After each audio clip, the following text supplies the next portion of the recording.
Hello students. आज हम इस वीडियो में क्लास 10th के चैप्टर फर्स्ट रियल नंबर्स के क्वेश्चंस को सॉल्व करेंगे।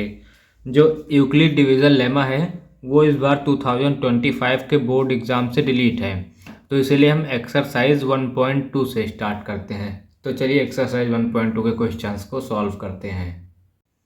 तो जो क्वेश्चन फर्स्ट में बोला गया है, express each number as product of its prime factor. पहला पार्ट है 140। अब इसमें हमको 140 को प्राइम फैक्टर्स में स्प्लिट करना है। तो चलिए 140 को प्राइम फैक्टर्स में डिवाइड करते हैं। जैसे 140 हो गया। अब 140 को डिवाइड करने के लिए 2 से सबसे पहले सबसे छोटा प्राइम नंबर जो होगा 2 होता है, तो 2 से डिवाइड करेंगे तो ये 70 टाइम्स हो जाएगा। फिर एक बार 2 से डिवाइड करेंगे तो ये हो जाएगा 35। अब यहाँ पे आप 35 को 3 से तो डिवाइड नहीं कर सकते हैं, तो इसे आप 5 से डिवाइड करिए। तो 5 इंटू 7, 5 7 टाइम्स जाएगा 35 आ जाएगा। उसके बाद 7 एक खुद प्राइम फैक्टर है, तो इसलिए इसे 7 से डिवाइड करेंगे, यहाँ पे 1 आ जाएगा। तो जो 140 के प्राइम फैक्टर्स हो गए वो हो गए 2 इंटू 2 इंटू 5 इंटू 7। अब पार्ट 2 में हमें 156 के प्राइम फैक्टर्स को निकालना है। तो जैसे 156 को आप डिवाइड करिए सबसे छोटे प्राइम नंबर 2 से, तो ये 2 से जाएगा 7 इंटू 8, 78 टाइम्स जाएगा। उसके बाद एक बार इसे आप 2 से फिर डिवाइड करिए, तो ये हो जाएगा 2 3 जा 6, 2 9 जा 18। अब इसे आप देखिए 39 को आप 13 से डिवाइड करिए, तो ये हो जाएगा 13 3 जा 39। अब इसे आप 3 से डिवाइड करिए, 3 1 जा 3। तो इसके जो प्राइम फैक्टर्स आ गए वो हो गया 2 इंटू 2 इंटू 3 इंटू 13। अब इसे आप 2 का स्क्वायर भी लिख सकते हैं, 2 स्क्वायर इंटू 3 इंटू 13। चलिए नेक्स्ट क्वेश्चन को देखते हैं। अब नेक्स्ट पार्ट में हमें 3825 का प्राइम फैक्टर्स निकालना है। तो 3825 का प्राइम फैक्टर्स जो हो जाएगा, सबसे पहले आप इसे 3 से डिवाइड करके देखिए। 3 हो जाएगा 3 1 जा 3, 3 2 जा 6 एंड 3 7 जा 21। यहाँ पे 1 बचा, 3 5 जा 15। अब इसे आप एक बार 3 से फिर डिवाइड करिए, तो हो जाएगा 3 4 जा 12, 3 2 जा 6, यहाँ पे 1 बचा, 3 5 जा 15। अब देखिए आप इसे 5 से डिवाइड करिए, 5 8 जा 40 एंड 5 5 जा 25। एक बार ये 5 से फिर डिवाइड हो रहा है, 5 1 जा 5 एंड 5 7 जा 35। अब 17 एक प्राइम नंबर खुद है, तो 17 से डिवाइड कर दीजिए, 17 1 जा 17। तो जो 3825 के प्राइम फैक्टर्स हो गए वो हो गए 3 का स्क्वायर इंटू 5 का स्क्वायर इंटू 17। अब नेक्स्ट पार्ट में हमें 5005 मतलब 5005 के प्राइम फैक्टर्स निकालने हैं। तो 5005 के प्राइम फैक्टर्स जो हो जाएंगे वो जाएंगे 5 से डिवाइड करेंगे, तो हो जाएगा 5 1 जा 5, 1005, 1001। अब इसके बाद हम इसे 7 से डिवाइड करके देखेंगे, क्योंकि ये 3 से नहीं डिवाइड हो रहा है। तो 7 से डिवाइड करेंगे तो हो जाएगा 7 1 जा 7। उसके बाद यहाँ पे 3 बचा, यहाँ पे 0 है, तो हो जाएगा 7 4 जा 28 एंड 7 3 जा 21। अब इसे देखिए 7 के बाद ये 11 से डिवाइड हो रहा है, ये यहाँ पे हो जाएगा ये 11 1 जा 11, यहाँ पे 3 बचा, 11 3 जा 33। अब 13 एक प्राइम नंबर खुद है, तो 13 से डिवाइड कर देंगे, 13 1 जा 13। अब हम नेक्स्ट क्वेश्चन को देखते हैं। पहले इसके जो प्राइम फैक्टर्स जो जाए 5005 के प्राइम फैक्टर्स जो हो गए वो 5 into 7 into 11 into 13। Question number 2 में हमें क्या करना है, find LCM and HCF of following pair of integers and verify that LCM into HCF is equal to product of two number. तो सबसे पहले हमें इसमें 26 और 91 का एलसीएम निकालना है और 26 और 91 का एचसीएफ निकालना है। फिर जो एलसीएम आएगा और जो एचसीएफ आएगा उन दोनों को आपस में मल्टीप्लाई करेंगे और 26 इंटू 91 को मल्टीप्लाई करेंगे। अगर दोनों सेम आ गया तो ये क्वेश्चन हमारा वेरीफाई हो जाएगा। तो चलिए इस क्वेश्चन को सॉल्व करते हैं। तो एलसीएम जो हो जाएगा 26 और 91 का, 26 और 91 का जो एलसीएम हो जाएगा, इसे देखें जैसे 2 से ले जाएंगे तो 13 टाइम्स ये 91। अब देखिए इसे आप डायरेक्ट 13 से कर दीजिए, 13 1 जा 13, 13 से 1 जा 91। उसके बाद ये हो जाएगा 7 से, यहाँ पे 1 हो जाएगा। तो इसका जो एलसीएम आ जाएगा, LCM of 26, 91 is equal to 2 into 13 into 7। अब जो एचसीएफ होगा, एचसीएफ देखिए, एचसीएफ के लिए हम अलग अलग फैक्टर्स बनाएंगे। 26 के जो प्राइम फैक्टर हो जाएंगे वो हो जाएंगे 2 इंटू 13, और जो 91 के प्राइम फैक्टर्स हो जाएंगे वो हो जाएंगे 7 इंटू 13। अब देखिए यहाँ पे 13 कॉमन है, तो जो हाईएस्ट कॉमन फैक्टर होता है उसे हम एचसीएफ बोलते हैं। तो जो इसका एचसीएफ आ जाएगा, एचसीएफ इज इक्वल टू 13। अब देखिए हमारे पास एलसीएम आ गया, एचसीएफ आ गया। अब हम इसे वेरीफाई करते हैं। तो जो प्रोडक्ट होता है 26 इंटू 91, इसका प्रोडक्ट जो हो जाएगा वो हो जाएगा 2366। और इसको अगर मल्टीप्लाई करेंगे एचसीएफ और एलसीएम को आपस में मल्टीप्लाई करेंगे तो ये हो जाएगा HCF into LCM is equal to 13 into 2 into 13 into 7। इसे भी मल्टीप्लाई करेंगे तो यह आ जाएगा 2366। तो इससे हमारा वेरीफाई हो गया कि LCM into HCF is equal to product of 2 नंबर। अब हम नेक्स्ट क्वेश्चन को देखते हैं। अब नेक्स्ट क्वेश्चन 510 एंड 92 को उसी सेम तरीके से सॉल्व करेंगे। तो सबसे पहले हम इसका एलसीएम निकालेंगे। तो 510 और 92 का एलसीएम जो हो जाएगा 510 एंड 92, इसका हम पहले एलसीएम निकाल रहे हैं। तो सबसे पहले आप इसे 2 से डिवाइड करिए, तो ये हो जाएगा 255 और हो जाएगा 46। फिर एक बार 2 से डिवाइड करिए, ये हो जाएगा 225, ये हो जाएगा 23। अब यहाँ पे 23 है, 23 पूरा डिवाइड हो रहा है तो इसको 23 से डिवाइड करेंगे। यहाँ पे 255 1। अब देखिए इसे आप एक बार 5 से डिवाइड करके देखिए, तो हो जाएगा 5 5 या 25, 5 1 या 5, 1। फिर इससे आप ये देखिए 17 से डिवाइड हो रहा है, 17 3 या 51 और ये 3 हो गया। तो इसका जो एलसीएम हो जाएगा वो हो जाएगा 2 into 2 into 23 into 5 into 17 into 3। इसे जब आप मल्टीप्लाई करेंगे तो ये आ जाएगा 23460, 23460। अब एचसीएफ जो हो जाएगा इसका 510 का जो फैक्टर बनेगा वो बनेगा 2 इंटू 3 इंटू 17 इंटू 5 इंटू 1। और जो 92 का जो फैक्टर बनेगा इसे हम लिख सकते हैं 2 इंटू 2 इंटू 23 इंटू 1। अब देखिए यहाँ पे सिर्फ 2 कॉमन है, तो इसका जो एचसीएफ हो जाएगा, एचसीएफ ऑफ 510 एंड 92, इन दोनों का एचसीएफ सिर्फ 2 आएगा। अब देखिए आप जब मल्टीप्लाई करेंगे, हमें पता है यही वेरीफाई करना है, HCF into LCM is equal to product of 2 नंबर। तो जब एचसीएफ जो हो जाएगा वो 2 है और जो एलसीएम है वो है 23460। यहाँ पे product of 2 number, first number 510 और सेकंड नंबर 92। अब जब इसे आप मल्टीप्लाई करेंगे तो हो जाएगा 46920 और 510 92 को भी मल्टीप्लाई करेंगे तो हो जाएगा 46920। इससे हमारा क्वेश्चन वेरीफाई हुआ। अब नेक्स्ट क्वेश्चन को सॉल्व करते हैं हम। अब क्वेश्चन नंबर 3 में, पार्ट 3 में हमें 336 और 54 का एलसीएम और एचसीएफ निकाल के उसे वेरीफाई करना है। जो एलसीएम हो जाएगा 336 का और 54 का जो एलसीएम होता है वो हो जाएगा 3024।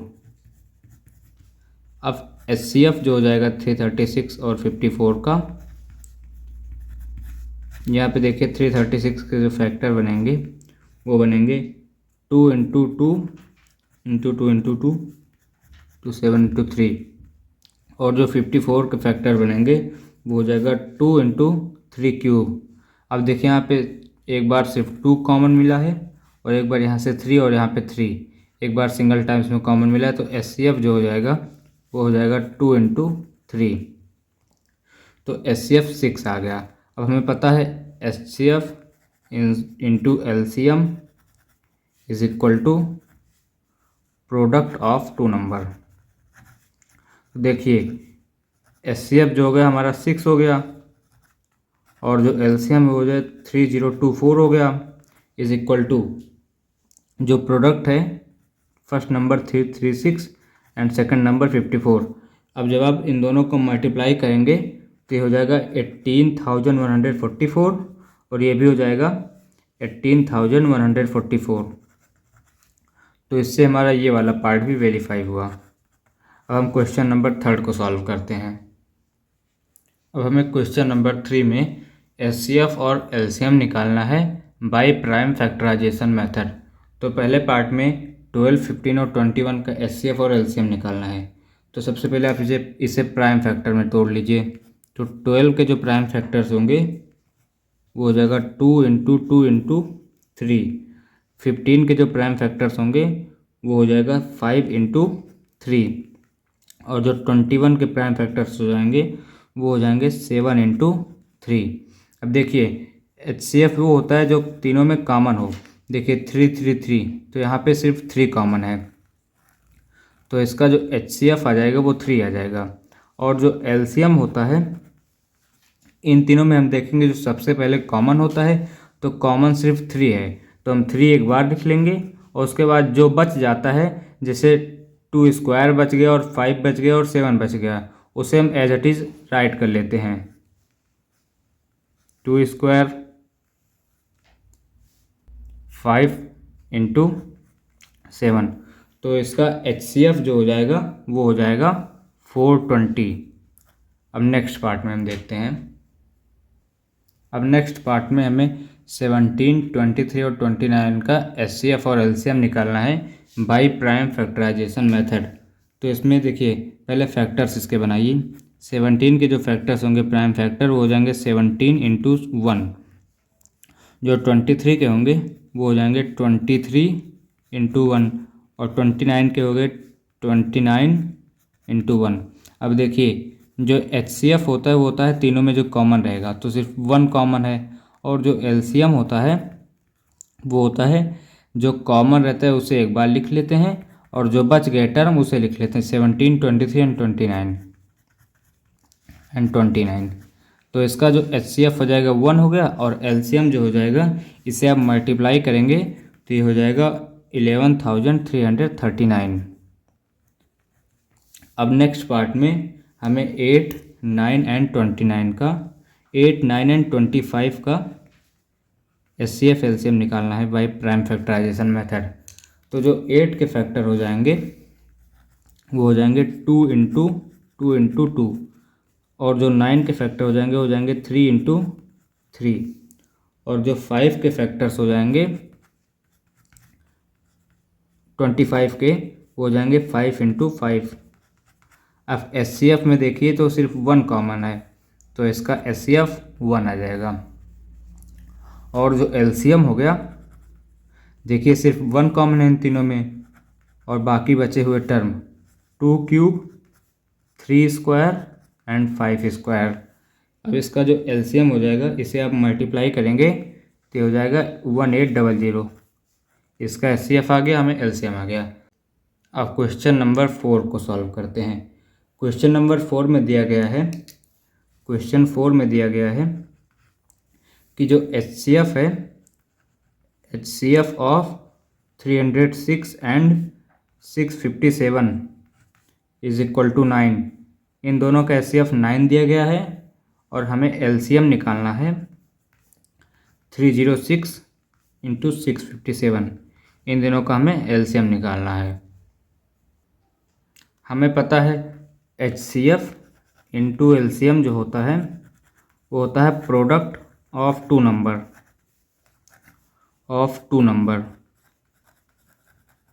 नंबर्स। तो देखिए HCF 9 है, LCM हमें नहीं पता तो LCM एज इट लिख देंगे, और जो प्रोडक्ट ऑफ टू नंबर हो जाएगा वो हो जाएगा फर्स्ट नंबर 306 और सेकंड नंबर जो हो जाएगा वो हो जाएगा 657। अब देखिए आप जब इसे डिवाइड करेंगे जो LCM आ जाएगा वो हो जाएगा 306 into 657 upon 9।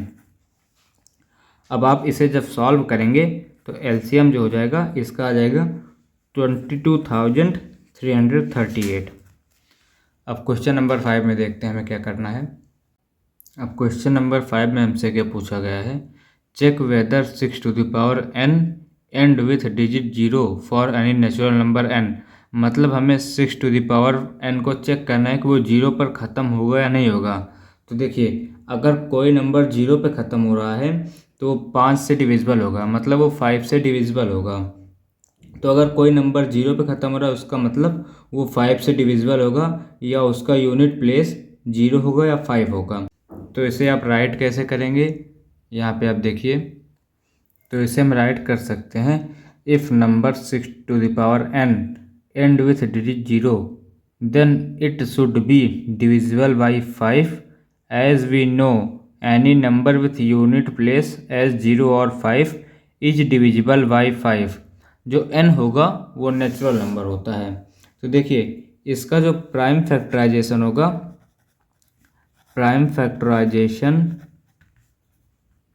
Of 6 to the power n जो होगा वो हो जाएगा 2 into 3 to the power n।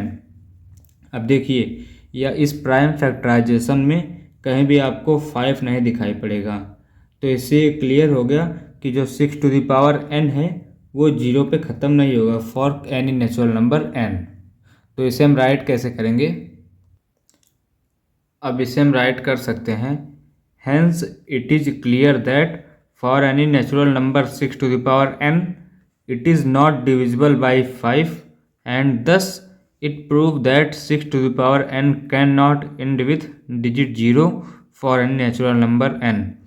अब इसे आपको एक बार फिर से रिपीट कर देते हैं। क्वेश्चन में हमसे बोला गया था check whether 6 to the power n and with digit 0 for any natural number n। तो इसमें हमको सबसे पहले ये लिखना है कि 6 to the power n and with digit 0। अगर 6 टू द पावर n जो है अगर 0 पे ख़त्म होगा तो वो 5 से डिविजिबल होना चाहिए या फिर उसका यूनिट प्लेस जो होगा वो 0 या 5 होना चाहिए। अब इसका जो प्राइम फैक्टराइजेशन हो जाएगा वो हो जाएगा 2 into 3 to the power n। तो इसमें हमको क्लियर दिख रहा है कि यहाँ पे कहीं भी 5 नहीं है, तो इससे क्लियर हो गया कि ये 5 से डिविजिबल नहीं है। इससे ये प्रूफ हो गया कि जो 6 टू द पावर n है वो 0 पे एंड नहीं होगा। इसी के साथ हम एक क्वेश्चन और करते हैं। अब देखिए क्वेश्चन नंबर 7 में हमसे कहा गया है there is a circular path around a sport field, Sonia take 18 minute to drive 1 round of the field while Ravi takes 12 minutes for the same. Suppose they both start at same point and at a same time and go in same direction. After how many minutes they will meet again at starting point? Question में हमसे बोला गया है कि Sonia 18 minute लगाती है एक round को कंप्लीट करने में और रवि जो है वो 12 मिनट लगाता है एक राउंड को कंप्लीट करने में। दोनों का स्टार्टिंग पॉइंट सेम है और दोनों सेम डायरेक्शन में जा रहे हैं और सेम टाइम पे स्टार्ट किया है ड्राइव करना। तो हमसे पूछा गया है कि वो दोबारा कब मिलेंगे स्टार्टिंग पॉइंट पे। तो जब भी आपके पास ऐसा क्वेश्चन आ जाए तो सबसे पहले आप एलसीएम निकाल लीजिए 18 और 12 का। तो एलसीएम जो हो जाएगा 18 और 12 का, एलसीएम ऑफ 18, 12 जो हो जाएगा वो हो जाएगा 36। तो जो आंसर आएगा कि सोनिया और Ravi, Sonia and Ravi will meet again in 36 minute. मतलब आपको सिर्फ 18 और 12 का एलसीएम निकालना है और जो आएगा उतने मिनट में वो दोबारा मिलेंगे स्टार्टिंग पॉइंट में। चलिए क्वेश्चन नंबर 1 को सॉल्व करते हैं, एक्सरसाइज 1.3। इसमें हमें प्रूफ क्या करना है, प्रूफ दैट √5 इज इरेशनल। इन सब क्वेश्चन को करने के लिए हमारे पास सेम मेथड यूज होता है। सबसे पहले हम √5 को रेशनल नंबर एज्यूम करेंगे, फिर हम उसे कॉन्ट्राडिक्शन मेथड से प्रूव करेंगे। कॉन्ट्राडिक्शन मेथड का मतलब होता है कि जैसे हमने √5 को रेशनल नंबर एज्यूम किया है तो हम उसे गलत प्रूव करेंगे, जिससे कि वो प्रूफ हो जाए कि वो इरेशनल है। तो चलिए इसे प्रूफ करते हैं। तो जैसे इसे एज्यूम कर सकते हैं, let us assume √5 is rational number. Rational number में एज्यूम कर लिया, फिर उसके बाद हम इसे लिख सकते हैं √5 is equal to x upon y. जो एक्स अपॉन वाई है, एक्स कॉमा वाई जो है ये को प्राइम नंबर है। को प्राइम नंबर का मतलब होता है जिसका HCF 1 आता है। तो इसके बाद हम इसे लिख सकते हैं y into √5 is equal to x. यहाँ से y को √5 से मल्टीप्लाई कर देंगे, फिर स्क्वायरिंग करेंगे, स्क्वायरिंग बोथ साइड, दोनों तरफ हम स्क्वायर करेंगे। ये हो जाएगा y √5 का whole square is equal to x square. फिर यहाँ पे स्क्वायर होगा तो हो जाएगा 5y² is equal to x square.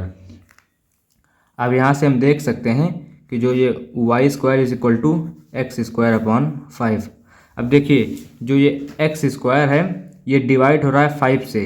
अगर एक्स स्क्वायर जो है 5 से डिवाइड होगा तो इससे मान सकते हैं कि जो x है वो भी 5 से डिवाइड होगा।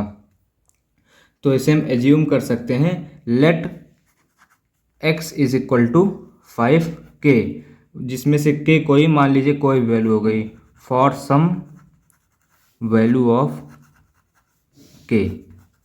अब देखिए यहाँ पे हमने एज्यूम किया है x is equal to 5k।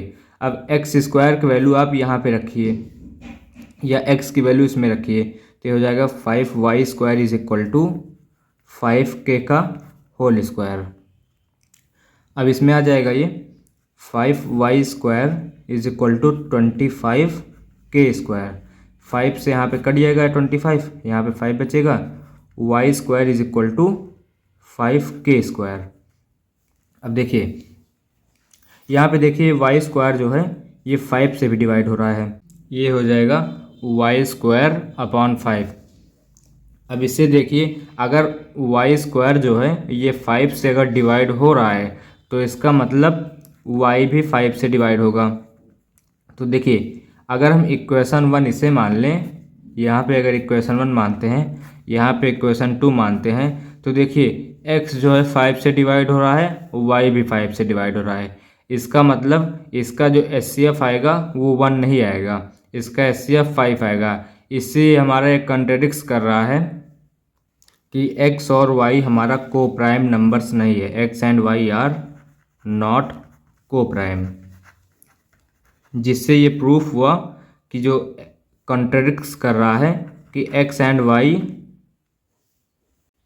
Are not rational number, जिससे √5 जो हो गया ये रेशनल नंबर नहीं है। It contradicts √5 is not rational number. तो इससे पता चल गया हमें कि जो √5 है वो इरेशनल नंबर है। It proves that √5 is irrational number. देखिए एक बार इसको आपको फिर से समझाते हैं। सबसे पहले हमें एज्यूम करना है कि √5 इज रेशनल नंबर। अगर ये रेशनल नंबर होगा तो इसको हम x अपॉन वाई के फॉर्म में लिख सकते हैं।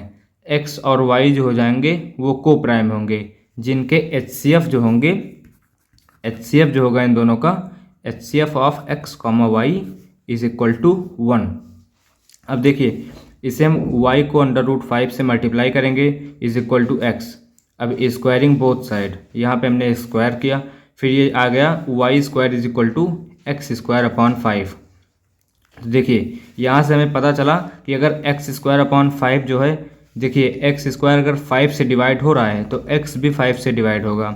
अब यहाँ से हम एज्यूम कर लिया कि let x is equal to 5k for some value of k। अब देखिए यहाँ पे 5y² में वैल्यू पुट करेंगे तो 5y² is equal to 5k², इसमें हमने x की वैल्यू पुट कर दिया। अब देखिए 5y² is equal to 25k², यहाँ से आ गया y² is equal to 5k²। अब यहाँ पे हम देख सकते हैं y जो है y² अगर 5 से डिवाइड हो रहा है तो y भी 5 से डिवाइड होगा। देखिए को प्राइम नंबर्स वो होते हैं जिनके HCF 1 आते हैं, मतलब वो खुद से ही डिवाइड होंगे और उनमें कोई भी कॉमन नहीं रहेगा। अब यहाँ पे आप देख सकते हैं x भी 5 से डिवाइड हो रहा है, y भी 5 से डिवाइड हो रहा है, तो ये को प्राइम नंबर नहीं है। अगर ये को प्राइम नहीं है तो ये √5 भी रेशनल नंबर नहीं है जो हमने एज्यूम किया है। रेशनल नंबर, अगर ये रेशनल नंबर नहीं है तो अगर ये हो गया इरेशनल नंबर। इससे हमारा ये प्रूफ हुआ।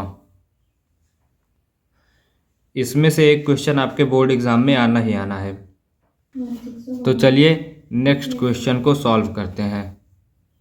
अब क्वेश्चन नंबर 2 में हमें प्रूव करना है, प्रूव दैट 3 + 2√5 इज इरेशनल। अब देखिए इसमें भी हम उसी तरह सॉल्व करेंगे। 3 + 2√5 को हमने एज्यूम किया, let us assume 3 + 2√5 is rational number. अब हमने इसे एज्यूम किया 3 + 2√5 इज रेशनल नंबर, तो हम इसे लिख सकते हैं 3 + 2√5 इज इक्वल टू x/y, जिसमें जो y होगा वो 0 नहीं होगा and x and y are coprime. Coprime का मतलब होता है इसका HCF जो होगा वो 1 होगा। को प्राइम का मतलब HCF इज इक्वल टू 1। अब देखिए यहाँ पे हम देखिए एज्यूम किया है, अब इसको हम रीअरेंज करेंगे। रीअरेंज का मतलब होता है रीअरेंज, देखिए 2 + √5 को एक तरफ, 2/√5 को एक तरफ लिखेंगे तो ये हो जाएगा x/y - 3। अब देखिए √5 को एक तरफ, यहाँ पे 2 से डिवाइड करिए तो हो जाएगा 1/2, ब्रैकेट में हो जाएगा x/y - 3। अब देखिए x और y are integers, x and y जो है ये कोई भी इंटीजर्स वैल्यू हो सकती हैं। अब हमें पता है ये वाला पूरा टर्म रेशनल नंबर है, ये वाला पूरा टर्म रेशनल नंबर होता है, क्योंकि देखिए यहाँ पे ना कोई रूट है ना कुछ है, तो ये हो गया रेशनल नंबर। अगर ये रेशनल नंबर है तो ये भी रेशनल नंबर होगा, √5 इज रेशनल नंबर। लेकिन ये कंट्राडिक्ट कर रहा है क्योंकि हमने अभी प्रूफ किया है पिछले क्वेश्चन में कि √5 जो है वो इरेशनल होता है। तो इससे ये पता चला कि जो 3 + 2√5 यहाँ पे लिख सकते हैं, but we know that √5 is irrational number. हमें पता है ये √5 जो है वो इरेशनल नंबर होता है। तो यहाँ से ये पता चल गया हमको कि 3 + 2√5 इज आल्सो इरेशनल। इससे हमारा क्वेश्चन प्रूफ हुआ। चलिए एक और क्वेश्चन को प्रूव करते हैं, prove that √2 is irrational number. तो इसे भी हम उसी तरह प्रूव करेंगे। देखिए इसे हम एज्यूम करेंगे, let us assume that √2 is rational number. इसे हम एज्यूम कर सकते हैं कि जो √2 है वो रेशनल नंबर है। तो इसे हम लिख सकते हैं x/y के फॉर्म में, √2 इज इक्वल टू x/y, जिसमें से जो y होगा वो 0 नहीं होगा और x and y are coprime. Coprime का मतलब होता है कि x और y का HCF जो होगा वो 1 होगा। तो देखिए यहाँ पे हम इसे अरेंज करेंगे तो y√2 is equal to x। अब स्क्वायरिंग करेंगे, स्क्वायरिंग बोथ साइड, तो यहाँ पे मेरे पास आ जाएगा 2y² is equal to x²। अब देखिए यहाँ पे देखिए y², इसे इक्वेशन 1 मान लीजिए। अब y² is equal to x² / 2। अब देखिए जो ये x है, एक्स स्क्वायर जो है 2 से डिवाइड हो रहा है, तो इससे हम ये मान सकते हैं कि x जो है वो भी 2 से डिवाइड होगा। अब हम यहाँ पे x इज इक्वल टू कोई एक नंबर ले सकते हैं, जैसे मान लीजिए x is equal to 2k ले लिया, for any value of k, for any value of k। अब देखिए जो ये x is equal to 2k है, इसे हम इक्वेशन 1 में पुट करेंगे, तो ये हो जाएगा 2y square is equal to, यहाँ पे हो जाएगा 2k का होल स्क्वायर। अब सॉल्व करेंगे तो ये हो जाएगा 2y square is equal to 4k square, 2 से 4 कट गया 2 टाइम्स, तो ये हो जाएगा y square is equal to 2k square. अब देखिए यहाँ पे आप देख रहे हैं y स्क्वायर अपॉन 2 मतलब is equal to k square, तो देखिए y स्क्वायर जो है 2 से डिवाइड हो रहा है, तो y भी 2 से डिवाइड होगा, यहाँ से हम ये मान सकते हैं। तो इससे हमें ये प्रूफ हो गया कि देखिए x और y जो है वो को प्राइम नंबर नहीं है, क्योंकि ये भी 2 से डिवाइड हो रहा है, यहाँ पे भी 2 से डिवाइड हो रहा है, तो hence x and y are not coprime, जिससे ये प्रूफ हो गया कि √2 is not a rational number. हमने इसे एज्यूम किया था लेकिन ये कंट्राडिक्ट्स कर रहा है, तो इससे कंप्लीट हो गया कि हेंस √2 इज, यहाँ पे लिख सकते हैं but it contradicts that √2 is not a rational number, hence √2 is irrational number. तो चलिए कुछ क्वेश्चंस एक्सरसाइज 1.4 के सॉल्व करते हैं। एक्सरसाइज 1.4 में फर्स्ट क्वेश्चन में without performing long division check whether the rational number will have a terminating decimal expansion और a non terminating decimal expansion.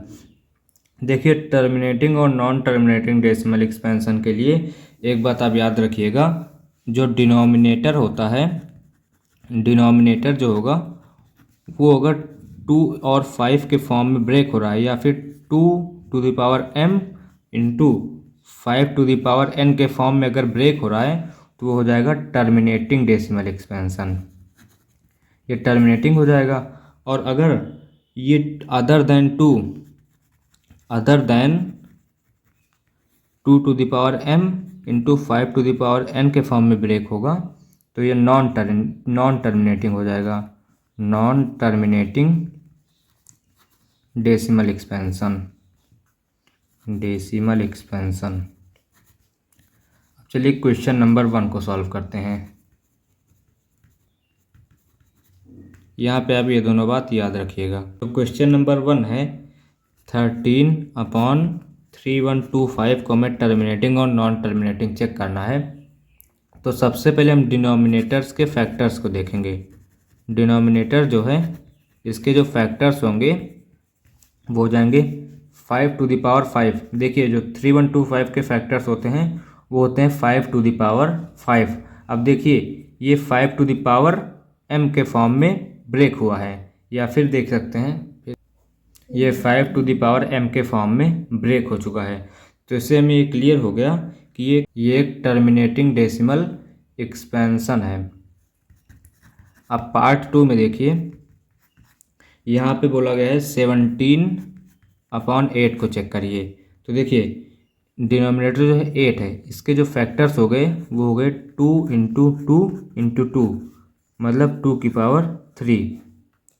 अब देखिए ये हमें पता है 2n के फॉर्म में ब्रेक हुआ है। अगर देखिए 2n में ब्रेक हुआ है तो हमें ये क्लियर हो गया कि ये भी एक टर्मिनेटिंग डेसिमल एक्सपेंशन का एग्जाम्पल है, टर्मिनेटिंग डेसिमल एक्सपेंशन। अब थर्ड पार्ट में देखिए हमें 64/455 को चेक करना है। अब 64/455 में इसके जो फैक्टर्स होंगे 455 के वो हो जाएंगे 2 इंटू 455 के जो फैक्टर्स होंगे वो हो जाएंगे 5 इंटू 7 इंटू 13। अब देखिए ये 2 to the power m into 5 to the power n के फॉर्म में नहीं है। हमें ये क्लियर हो गया कि ये जो होगा नॉन टर्मिनेटिंग डेसिमल एक्सपेंशन है, non terminating decimal expansion, decimal expansion. Part 4 में देखिए, पार्ट 4 में हमें चेक करना है 15/1600। अब देखिए 1600 जो होगा इसके फैक्टर होंगे 2 की पावर 6 इंटू 5 स्क्वायर, 2 की पावर 6 इंटू 5 स्क्वायर। 1600 को जब आप प्राइम नंबर से डिवाइड करेंगे तो यही आएंगे। अब देखिए ये 2 to the power m into 5 to the power n के फॉर्म में है। देखिए m की जगह पर 6 है, n की जगह पर 2 है, तो इससे ये क्लियर हो गया कि एक टर्मिनेटिंग डेसिमल एक्सपेंशन है, टर्मिनेटिंग डेसिमल एक्सपेंशन। पार्ट 5 में देखते हैं। अब पार्ट 5 में हमें 29/343 को चेक करना है। तो देखिए जो 343 के फैक्टर्स होंगे वो हो गए 7 इंटू 7 इंटू 7, क्योंकि जो 343 होता है वो 7 का क्यूब होता है। अब देखिए ये जो 7 का क्यूब है ये 2 की पावर m इंटू 5 की पावर n के फॉर्म में नहीं है। इससे हमें ये क्लियर हो गया कि ये एक नॉन टर्मिनेटिंग डेसिमल एक्सपेंशन है, non terminating decimal expansion, short form में हमने लिख दिया। अब क्वेश्चन नंबर 6 को देखिए। पार्ट 6 में, पार्ट 6 में हमें 23/2 का क्यूब इंटू 5 का स्क्वायर। देखिए ये ऑलरेडी 2 की पावर m इंटू 5 की पावर n के फॉर्म में दिया गया है, तो इसे हम और पेयर में नहीं बना सकते हैं। तो ये हो गया terminating decimal expansion, terminating decimal expansion. देखिए पार्ट 7 में देखिए, पार्ट 7 में हमें 129/2 square 5 to the power 7 and 7 to the power 5। देखिए ये 2 और 5 तो है लेकिन इसमें 7 भी है। 2 की पावर m इंटू 5 की पावर n के फॉर्म में ये भी नहीं है, क्योंकि इसमें 7 और अटैच है। तो देखिए ये इसके फॉर्म में नहीं है। तो इससे हमें ये क्लियर हो गया कि ये एक नॉन टर्मिनेटिंग डेसिमल एक्सपेंशन का एग्जाम्पल है। अब देखिए पार्ट 8, पार्ट 8 में हमें 6/15 को चेक करना है। 6/15 का मतलब होता है, ये इसको आप यहीं पे डिवाइड कर दीजिए, ये हो जाएगा 3 2 जा 6, 3 5 जा 15, ये हो गया 2/5। देखिए यहाँ पे ये 5 टू द पावर m के फॉर्म में दिया गया, क्योंकि ये हो गया 5 to the power n, 5 to the power 1। तो ये एक टर्मिनेटिंग डेसिमल का एग्जाम्पल है, टर्मिनेटिंग डेसिमल एक्सपेंशन। अब पार्ट 9 में हमें चेक करना है 35/50। अब देखिए इसे आप फिर डिवाइड करिए, हो जाएगा 5 7 जा 35, 5 2 जा 5 10 जा 50, 5 7 जा 35, 5 10 जा 50। अब जो 10 हो गया ये 2 की पावर m इंटू 5 की पावर n के फॉर्म में है, क्योंकि 10 के जो फैक्टर्स होते हैं वो होते हैं 2 इंटू 5। तो ये भी एक टर्मिनेटिंग डेसिमल एक्सपेंशन का एग्जाम्पल है। अब पार्ट 10 में हमें क्या करना है, 77/210 को चेक करना है। तो देखिए जो 210 के फैक्टर्स होंगे वो हो जाएंगे, सबसे पहले आप इसे डिवाइड करेंगे। यहाँ पे आप देखिए इसको हम लिख सकते हैं 7 इंटू 11 और इसे हम लिख सकते हैं 7 इंटू 30। तो देखिए 7 से 7 कट गया तो ये हो गया 11/30।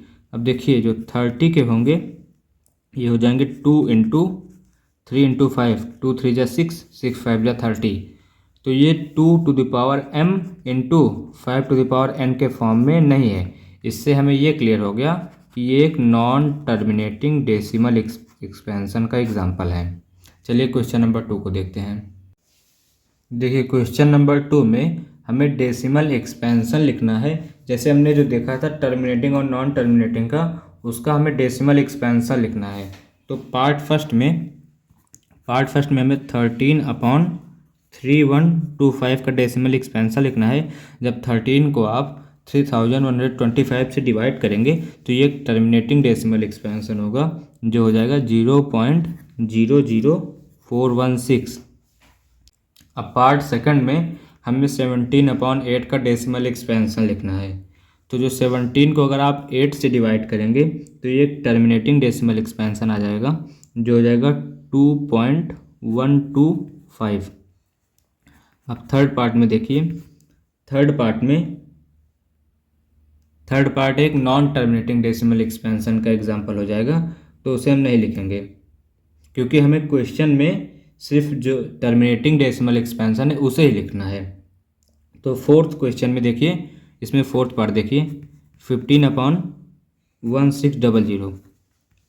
अब इसमें जब आप 15 को 1600 से डिवाइड करेंगे तो हो जाएगा 0.009375, क्योंकि एक टर्मिनेटिंग डेसिमल एक्सपेंशन का एग्जांपल है। हमें सिर्फ टर्मिनेटिंग डेसिमल एक्सपेंशन के एग्जांपल को ही डेसिमल एक्सपेंशन लिखना है। अब जो हमारा नेक्स्ट टर्मिनेटिंग डेसिमल एक्सपेंशन था वो क्वेश्चन नंबर 6 था। अब जैसे क्वेश्चन नंबर 6 में हमें 23/2⁵/5 का स्क्वायर, जो कि हो जाएगा 23/200। इसे आप डिवाइड करेंगे तो हो जाएगा 0.115। अब नेक्स्ट पार्ट जो होगा वो होगा क्वेश्चन नंबर 8। अब देखिए पार्ट 8 में ये भी एक टर्मिनेटिंग डेसिमल एक्सपेंशन का एग्जांपल है, तो इसे जब आप डिवाइड करेंगे तो ये हो जाएगा 0.4। अब सिर्फ लास्ट पार्ट जो 9th है ये एक टर्मिनेटिंग डेसिमल एक्सपेंशन का एग्जांपल है। तो जो 9th पार्ट है जिसमें 35/50 दिया गया है, इसे आप 5 से डिवाइड करेंगे तो 5 7 जा 35, 5 10 जा 50। अब जब 7 को 10 से डिवाइड करेंगे तो ये हो जाएगा 0.7। अब क्वेश्चन नंबर 3 को देखते हैं। क्वेश्चन नंबर 3 में हमें क्या करना है, decide whether these given are rational और नॉट। देखिए हमें कुछ नंबर दिए रहेंगे, हमें चेक करना है कि वो रेशनल नंबर है या नहीं है। अगर वो रेशनल नंबर है तो उसके हमें फैक्टर्स बताने हैं कि वो कौन से फॉर्म में उसके फैक्टर्स रहेंगे। तो पहले पार्ट में दिया गया है 43.12345678 देखिए ये एक टर्मिनेटिंग डेसिमल एक्सपेंशन है क्योंकि ये एक फिक्स पॉइंट पे जाके ख़त्म हो रहा है। तो अगर ये टर्मिनेटिंग डेसिमल एक्सपेंशन है, टर्मिनेटिंग डेसिमल एक्सपेंशन है, तो ये एक रेशनल नंबर होगा, रेशनल नंबर, और ये p/q के फॉर्म में होगा, p/q के फॉर्म में। तो जो q के फैक्टर्स होंगे, फैक्टर्स ऑफ q जो होंगे वो हो जाएंगे 2m × 5n के फॉर्म में। हमें इतना ही बताना था इस क्वेश्चन में। अब क्वेश्चन नंबर 2 को देखिए, थर्ड के पार्ट 2 को। इसमें दिया गया है 0.12012001200 टाइम्स रहेगा, ऐसे चलता चला जाएगा। तो ये एक नॉन टर्मिनेटिंग डेसिमल एक्सपेंशन है, ये एक नॉन टर्मिनेटिंग डेसिमल एक्सपेंशन है जो होता है इरेशनल नंबर। ये आ जाएगा इरेशनल नंबर की कैटेगरी में। तो हमें इसका p/q फॉर्म में नहीं बताना है। अब पार्ट थर्ड में आप देखिए, पार्ट थर्ड में दिया गया है 43.123456789। इन सब के ऊपर बार लगा हुआ है। तो देखिए अगर बार लगा रहता है तो 999 के फॉर्म जितने बार लगे रहेंगे, जितने नंबर से ऊपर, उसके अपॉन में 9 आ जाएगा। तो ये एक non terminating repeating decimal expansion का एग्जाम्पल हो जाएगा। ये हो जाएगा non terminating but repeating decimal expansion, और ये हो जाएगा irrational number. Non terminating but repeating decimal expansion जो होता है वो रेशनल नंबर के फॉर्म में होता है, इरेशनल नहीं, रेशनल नंबर के फॉर्म में रहेगा। और जिसके जो फैक्टर होंगे वो हो जाएंगे 2 की पावर m इंटू 5 की पावर n के फॉर्म में। इसी के साथ इस वीडियो को यहीं पर वाइंड अप करते हैं। अगर आपको वीडियो पसंद आया हो तो इसे लाइक करें, सब्सक्राइब करें और अपने दोस्तों के पास भी शेयर करें। Thank you. मिलते हैं नेक्स्ट वीडियो में।